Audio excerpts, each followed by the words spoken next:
Coach G, thanks for taking the time.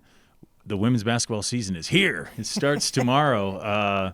There's got to be some excitement. I know it's been a crazy year, but is the team excited to actually get on the court and play an actual game? It's interesting. I want to see how they are today. There's been this sort of guarded optimism all through the preseason where you just, you feel a little bit like Charlie Brown kicking the football. You're so afraid you're finally going to get up there and somebody's going to yank the football away. So it was interesting yesterday. They weren't as excited as I thought they might be. I think it'll start to get real for them today. And I believe the enthusiasm is going to be there. How can it not be? But honest to goodness, until we all line up and that ball goes up for the tip, we're always wondering in the back of our mind, is this going to happen? Is this going to happen? Such a crazy season, and with the pandemic and everything that's going on, how is your team handling it psychologically? Are they doing okay? I mean, obviously they haven't played a game yet, but in practice and everything, how are they holding up? I've been really pleased with them. I mean, they've been working very hard. There's a lot of energy in the gym. I think that they enjoy coming down to the gym because they're tired of being in their rooms and tired of looking at the same four walls. And they've probably been as excited about just coming down and getting to see their teammates and run around and stuff like that as any year, that I can recall here. That doesn't mean that they don't still have all those things pulling on them from all those different directions, because that never completely goes away. But they definitely are more into being in the gym than maybe they've ever been. I think what I worry maybe the most about is just the fact that we had that big gap where we couldn't practice. And we're getting ready to, you never feel ready for the first game. You never, no matter if you've practiced every single day that you were allowed to practice. But we lost almost 2 weeks. What came out to probably only about 5 or 6 practices, but that's huge. That's a whole week of practice that you didn't get to cover things, that you didn't get to teach new things. And plus you just took a stop in the middle of your skills and everything else, and then had to get all amped up again to get ready to play. So we've only been practicing for a week since that break, and it'll be very interesting. We'll probably survive it a little better than in the past, just because we're more veteran. Okay, I want to ask about, before we get to the first game of the year, what do you feel about the conference schedule? I think this is kind of one of your ideas, to travel, play 2 games, or stay home and play 2 games. That happens for you as early December 4th and 6th. You play Nevada. I think it's a great idea, and it was something that I wanted to see happen a long time ago.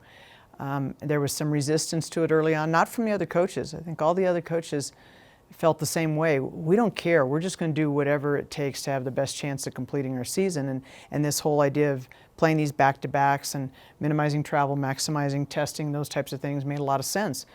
But I think they tried to go down the other road, tried to make something else work, and then just realized that when the football started having their problems and whatnot, that it was probably a bit of a pipe dream. And then, so this is everybody's belief that this is the best chance of having a season.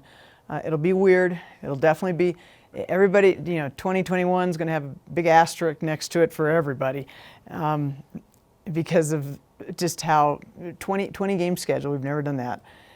And playing the same team back to back. Never done that. Teams you get to play usually one time at their place, one time at your place. Nope. Some you're going to play both those games at their place. So, but we're playing basketball. That's all. That's what matters. We're playing basketball. Easier on a coaching staff because you only have to focus on one team for a weekend, though, right? Is it helpful? Is it hurtful that and then you see the same team, so you know what they're going to try and do? You have to change. There's a lot. It's going to be different. I think, when I was coaching in the Ivy League, we used to play Friday, Saturday, 2 different opponents. And so you had to prepare, during the course of the week, you had to prepare for a Saturday game because you weren't going to have a chance to prepare for that Saturday game after your Friday game.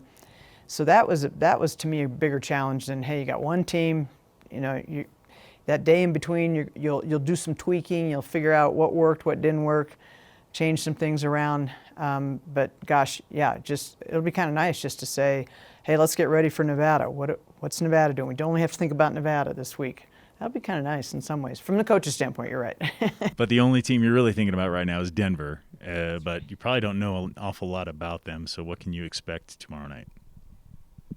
From the past, they were a run and gun team. They loved to run the floor, fire the three, and you had your hands full if you couldn't stop their transition.